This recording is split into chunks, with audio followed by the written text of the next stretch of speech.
So being single is supposed to be amazing, right?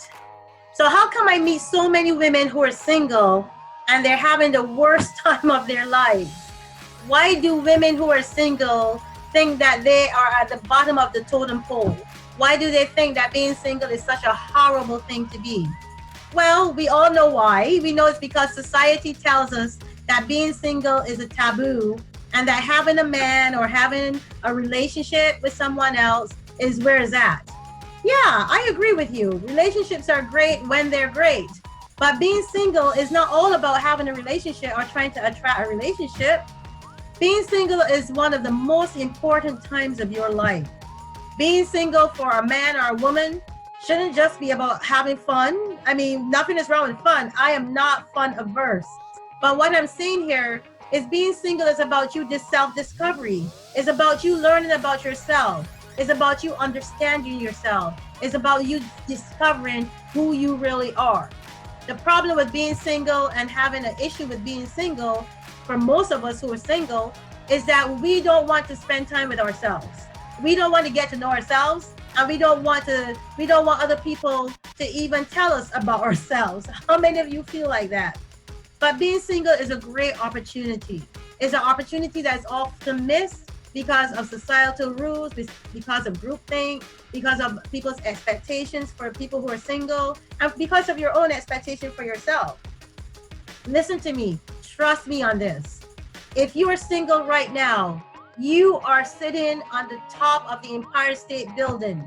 You are in the best part of your life. You can have the best time of your life. If you start worrying about being lonely, if you start worrying about attracting the person that you're trying to attract, if you start worrying about a relationship and you focus on yourself, everything else will come. But what do we do as single people? We go out there thinking we're not complete, we're not good enough, we don't have it together because we don't have a relationship.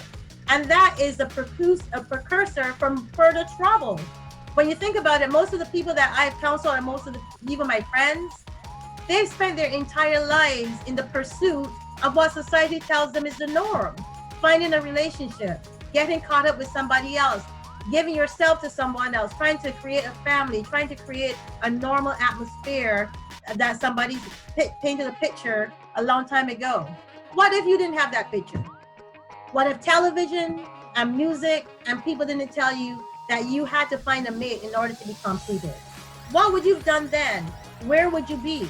That's a question you need to ask yourself. Because here's the truth.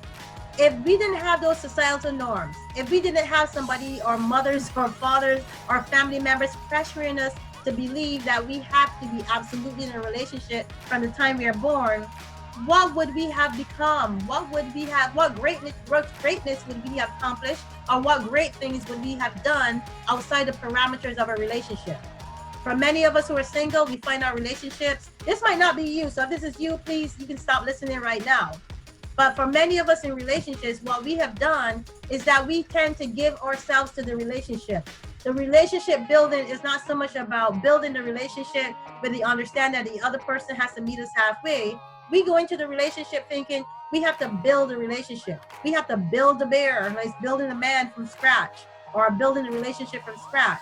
But the truth of the matter is, when you get into a relationship, before you get into a relationship, you should have done a lot of work on yourself, that when you come to a relationship, you're not bringing all those bags that you parked in the corner of his apartment and refuse to unload, or you don't have all those suitcases in her closet that you never stop to look at them because you didn't want to.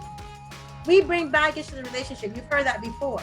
But is it necessary? Is it absolutely necessary to have to bring baggage to the relationship? No. At some point as an individual, you should be self-checking yourself. You should be saying, you know what, going down a checklist. Am I this? Am I that? Am I where I want to be? But most of us don't want to do that, or most of us cannot do that because we spend a lot of time checking the list on somebody else. It's true. We're actually checking somebody else's list instead of checking our own. It is total hypocrisy.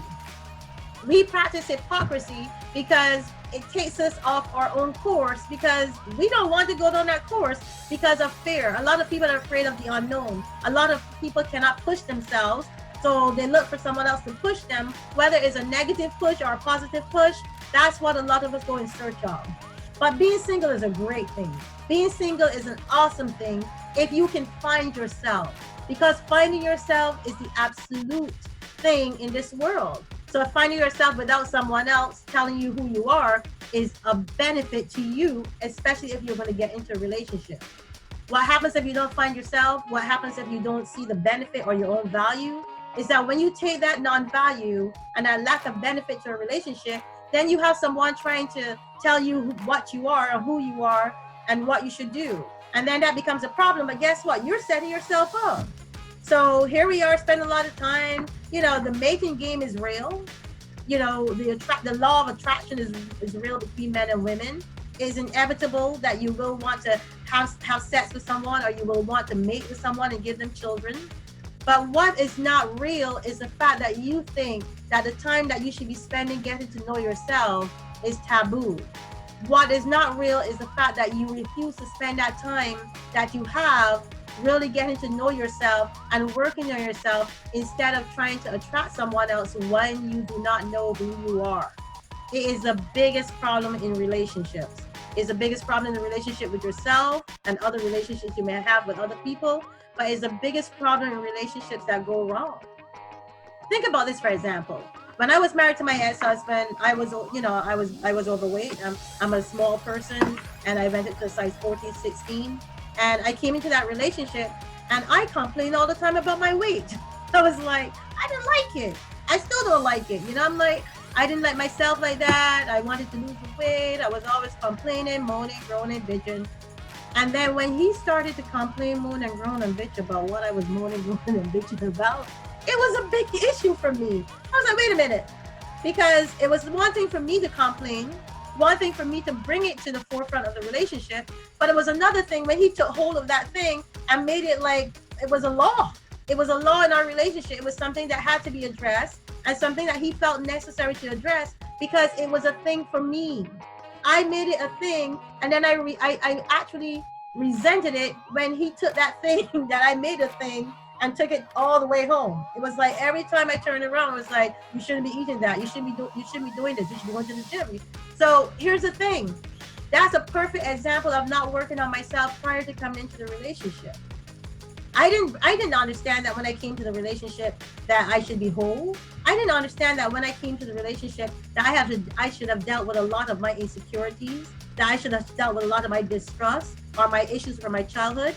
I didn't understand that. I just thought I was self-made, and I thought that really and truly the issues that I had were issues that really didn't need addressing. And a lot of times when I do counseling with married people or couples, one of the things I realize is they think just like I think. That they didn't think that the issues they had were issues that really needed that much attention or addressing significantly. Let me tell you, it is a big problem, and it's a problem with our society today. I'm not saying you shouldn't get dressed up. I'm not saying you shouldn't look fly. I am a fashionista. I'm all about bringing it. I'm all about taking care of yourself. What I'm saying is, instead of just taking care of the outside, start taking care of the inside. Pay attention to who you are. Pay attention to what you need. Pay attention to your psychological health. Pay attention to your mental behavior and your physical behavior. It is not enough to just show up in a relationship and expect that relationship to work properly, especially when you don't address your own personal issues. It starts with you. Seriously, if you pay attention to you and you work on you, then like James Allen says, my favorite author, you attract that which you are. If you want love, become love. If you want peace, be at peace. If you want happiness, be happiness. My name is Ingrid Felton. As always, thank you so very much for stopping by my YouTube channel today. I appreciate it. Please tell other people about the videos. Tell them what I'm doing here. Refer your friends, send the videos to your friends. Also subscribe to the videos, like the videos, and give me your feedback. And also visit my website, thejourneyoftruth.com, if you want to find out more about what I do, if you want to contact me. And I look forward always to hearing from you. Remember, the real work in a relationship is not about the other person. The real work in a relationship starts with you. Bye.